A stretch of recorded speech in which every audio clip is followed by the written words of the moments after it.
Hello and welcome back again. I'm so happy to have you here with me. In this video, I'm going to be discussing with you the value of healing your inner child, which is also known as shadow work. But before I get into this, I just want to give you a little bit of information before I get into that. So with all my work, especially here, as you've seen in the Stress Gone method and program, it is my sincere wish to impart practical self-help techniques and tools that I've learned and used over the decades. In essence, I consider these to be life skills, not necessarily just around therapy, but to be applied in your life throughout your life.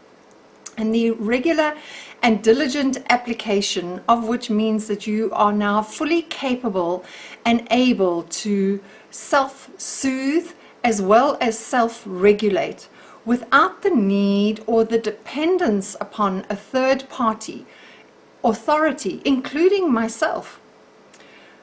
Please know that you are a divine, sovereign being. Therefore, you have the innate ability within you to totally mobilize from within yourself all the energy and will that you can to completely heal yourself of all your psychological challenges, pain, and also any kind of suffering. Seriously, you do have the ability within you. It is an innate ability to totally heal all aspects of yourself, mentally, emotionally, physically, psychologically, spiritually, and also energetically too. You have total dominion over yourself and also your life. You are not a victim, unless of course you choose to be.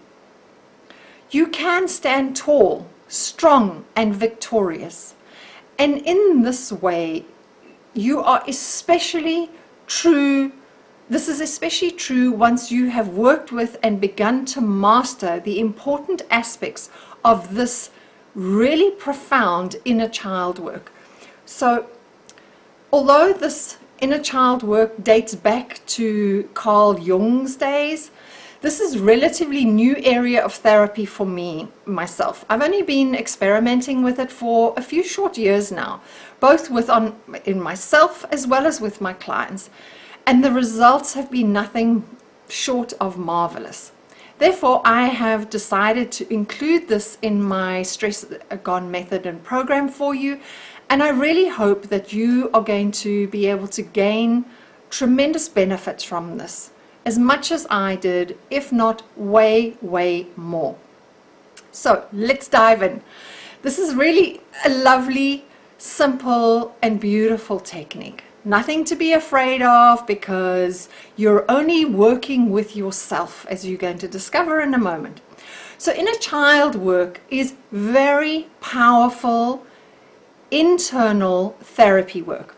As I've said, it is a wonderful technique and practical tool that can so easily be applied to any form of, or as a form of self-help therapy.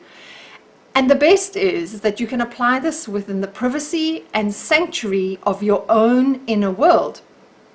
This work is so profound that it can significantly shift the state of our mental health, as well as healing any form of psychological trauma and any unconscious self-harming or that sabotaging behavior that we all know about only too well. So who or what is an inner child? The inner child is not a literal child, but a metaphorical little or mini me or mini you.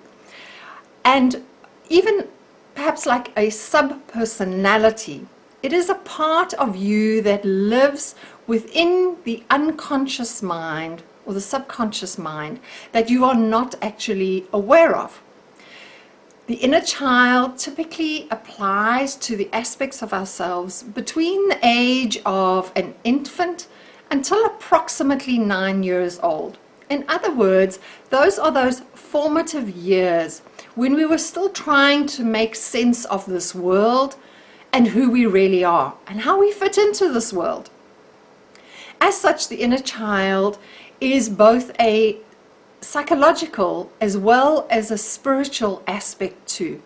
So first of all, I'm going to discuss the emotional and psychological aspects, and then I'll go on to the spiritual aspects. So this is a part of our psyche that is still childlike, is innocent and filled with confidence, joy and fun, as happiness and wonder and awe, all of which is our innate birthright.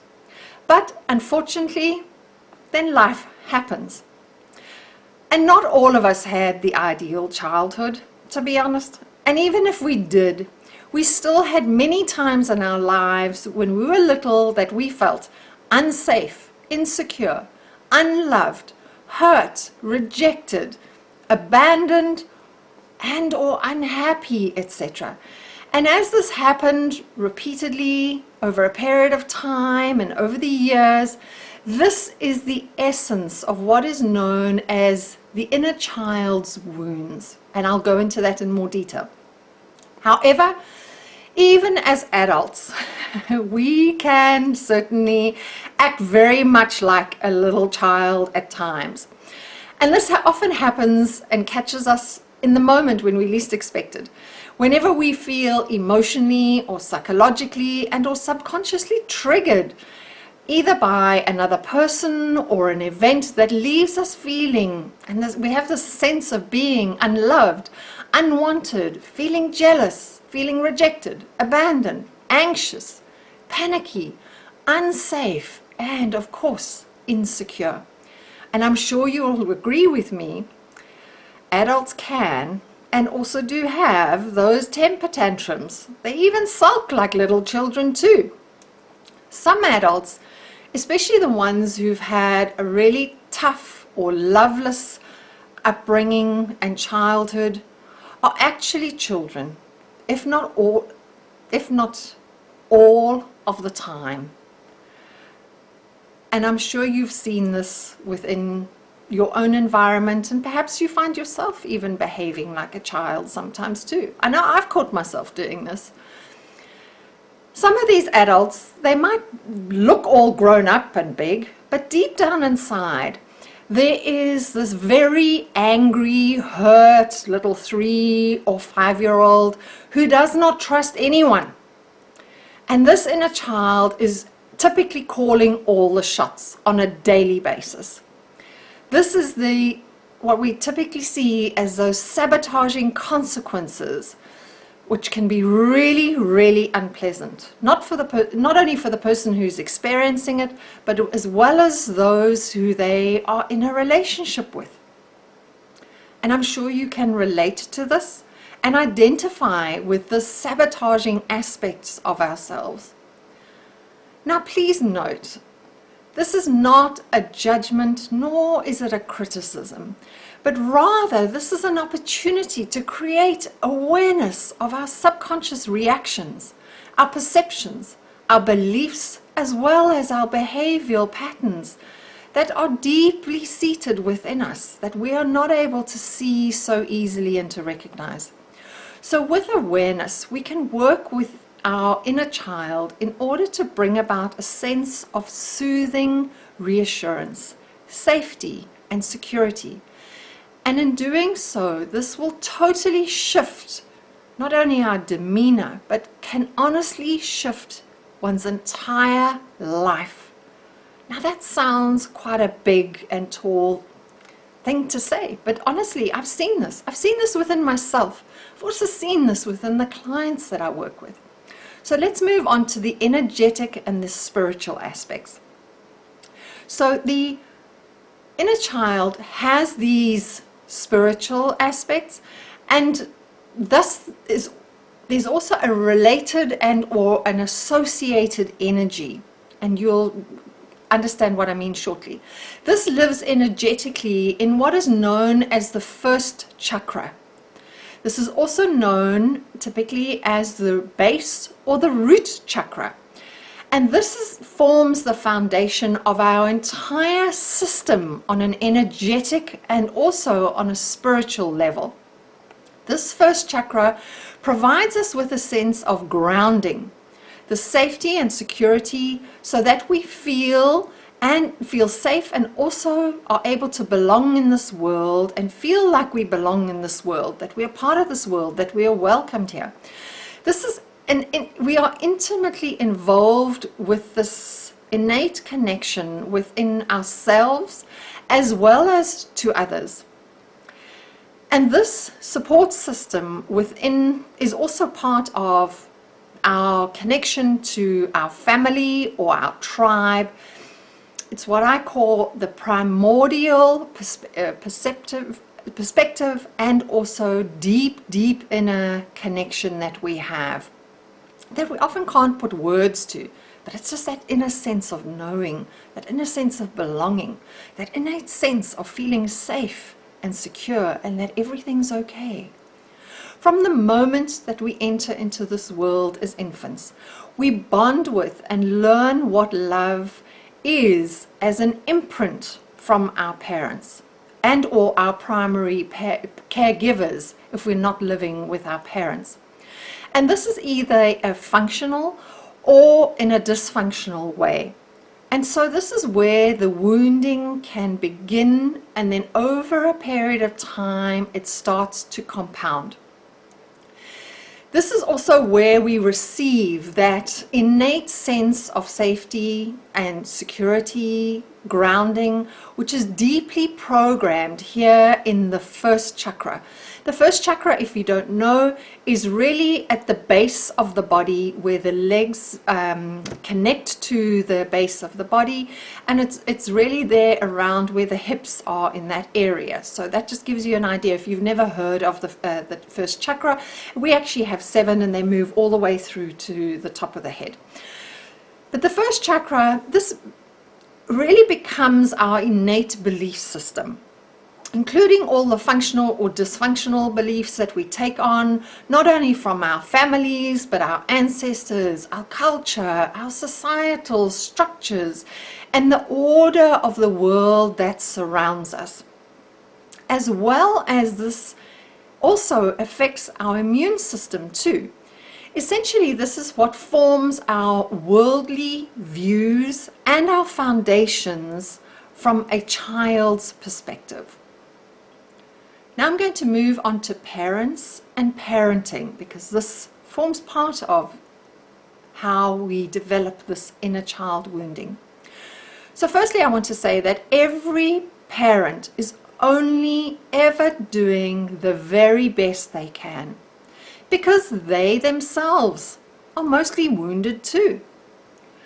Whether they are consciously aware or not, most parents are simply parenting the way that they were parented by their parents and or their primary caregivers. They don't know any different. So they're not deliberately trying to cause any harm. In other words, and I've actually said this in previous videos if you watched them to this point, is that we are all products of our environment. Therefore, our childhood, emotional neglect, chaos, parents arguing and fighting in the family environment is exactly what children subtly pick up upon, and this is what starts to define them in their little world, the way they see it and perceive it. So whenever a parent ignores the child and doesn't pay them the attention or give them love, this is what makes that little child start to feel anxious, unsafe, and insecure. And ultimately, this is what destabilizes the wounded inner child. I'm sure you can relate to what I'm sharing here. And as I'm speaking, some things are coming up from your own childhood. So is your inner child wounded or not? I'm going to go through a couple of steps here and some significant questions. So you might want to pause this video and write these questions down, and or read the transcript, which I will provide with this video, and you can go through that. So some really significant questions to consider that can provide really important clues as to what needs to be considered, accepted, and acknowledged whenever we do this inner child work. So the first question is, have I had any childhood traumas or not?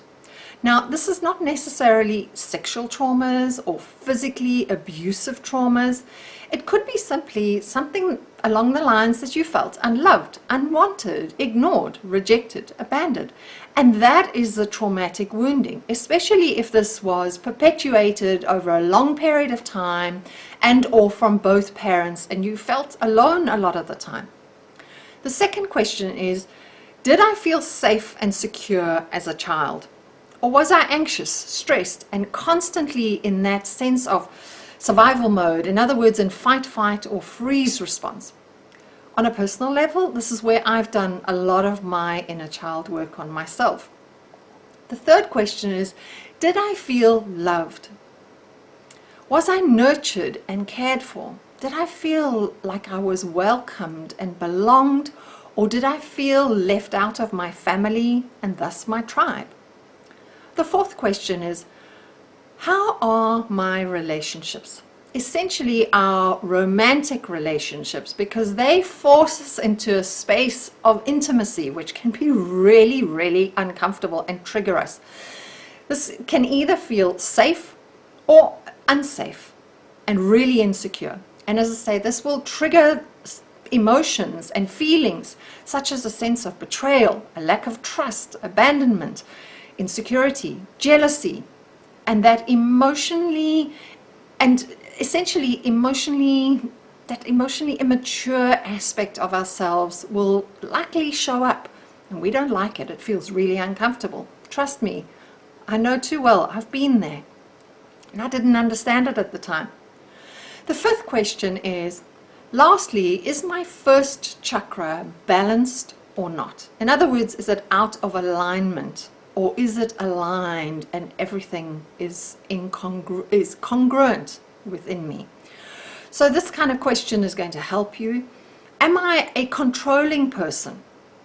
Because this shadow aspect of ourselves is key to one's inner wounding that creates this need to be in control, not only of ourselves, but controlling of others and or of situations.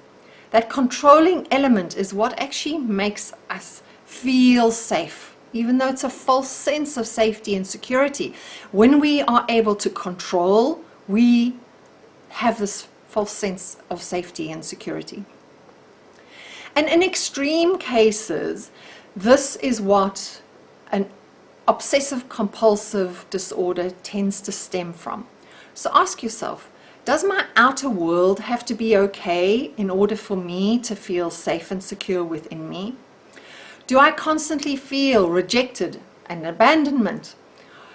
Or, in other words, am I afraid of of people leaving me and those around me dying? Am I afraid of being left alone?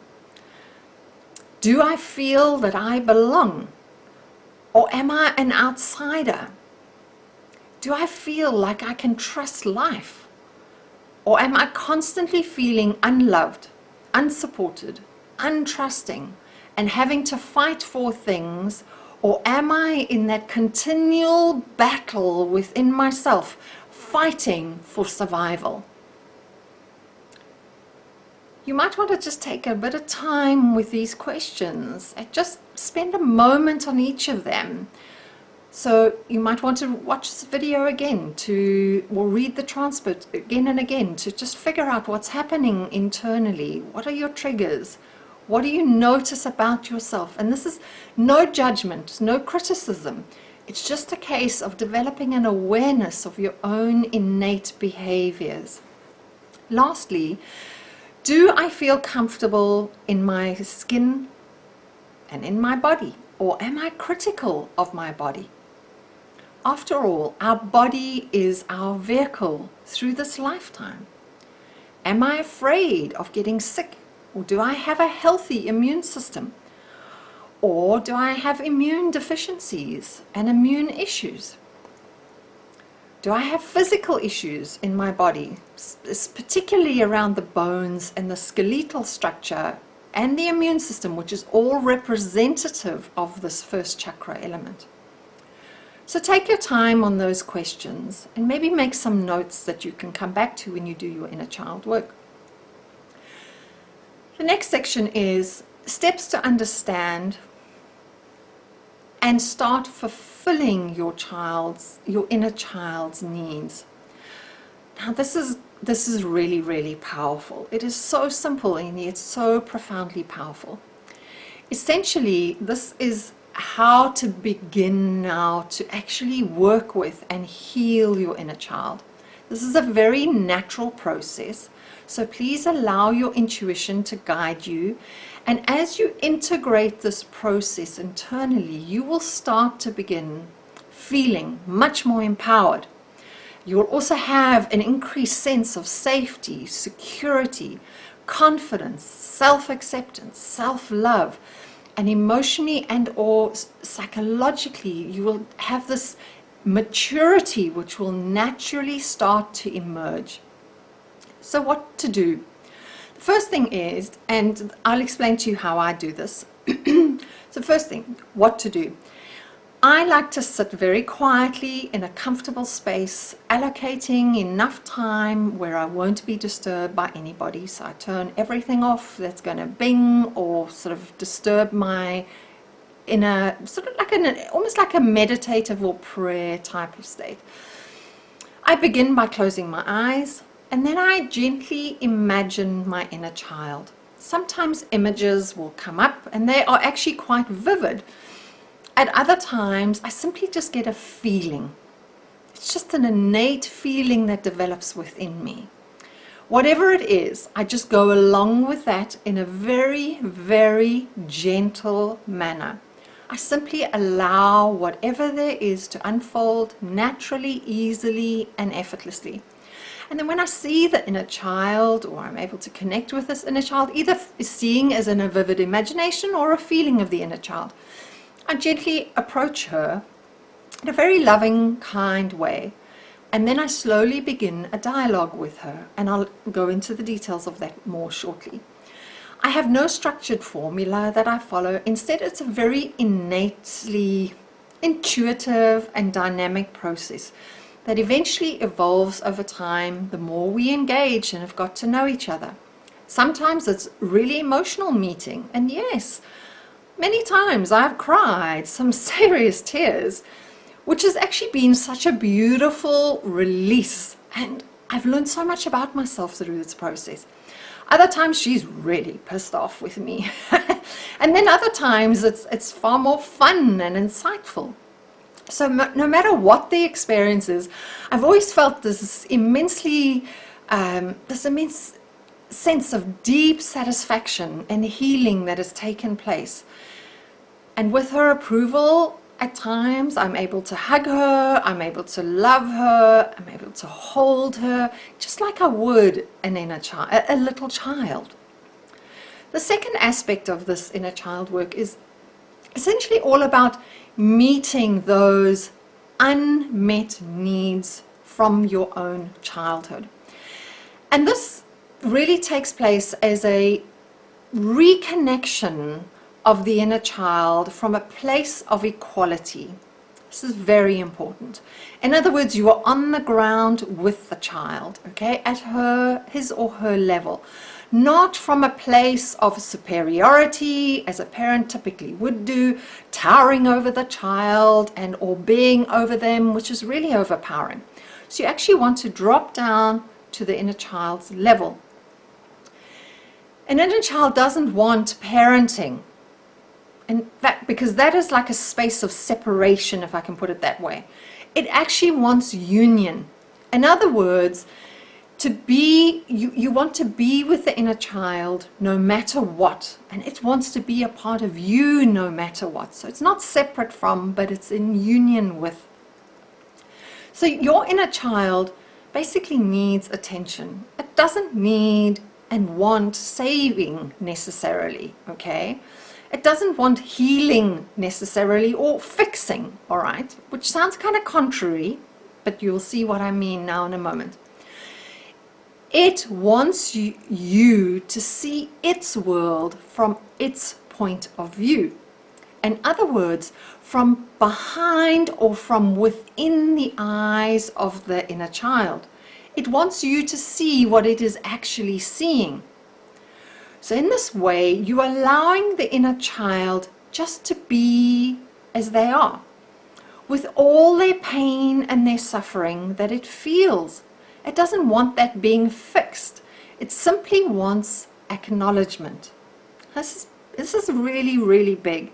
It just wants the acknowledgement and to give it the recognition of being who and or what it is and what it is experiencing in its own little world. You want to be able to give the inner child space, allowing it to have its needs met, and even allowing it to say what it needs to say, if it needs to say anything and wants to say something. So stay with it. Be there with it. No matter how painful, just be there with it. Remember, it doesn't want to be fixed or saved or any of that. It simply wants to be seen, to be heard, to be felt, to be recognized, acknowledged, loved, and accepted. It's that simple. This is not a state of pity, but actually a very deeply compassionate and loving perspective that naturally allows wholeness to develop and fully integrate. It is such a natural process. Very importantly, this inner child does not want you to save it. It wants you to see its world from its perspective, with all the pain and the suffering and the emotion that it is feeling, on the ground, with connection. That is essentially you connecting within yourself and thus creating this sense of wholeness again.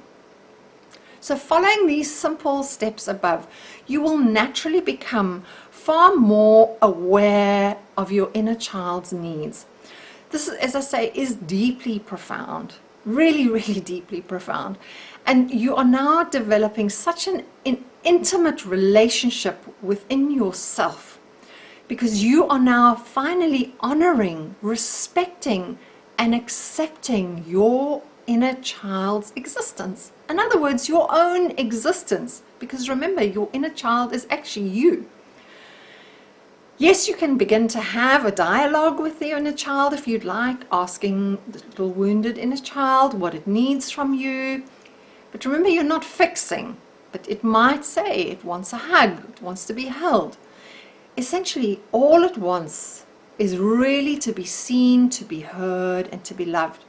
And that in itself is 80 to 90% of all the healing work that gets done.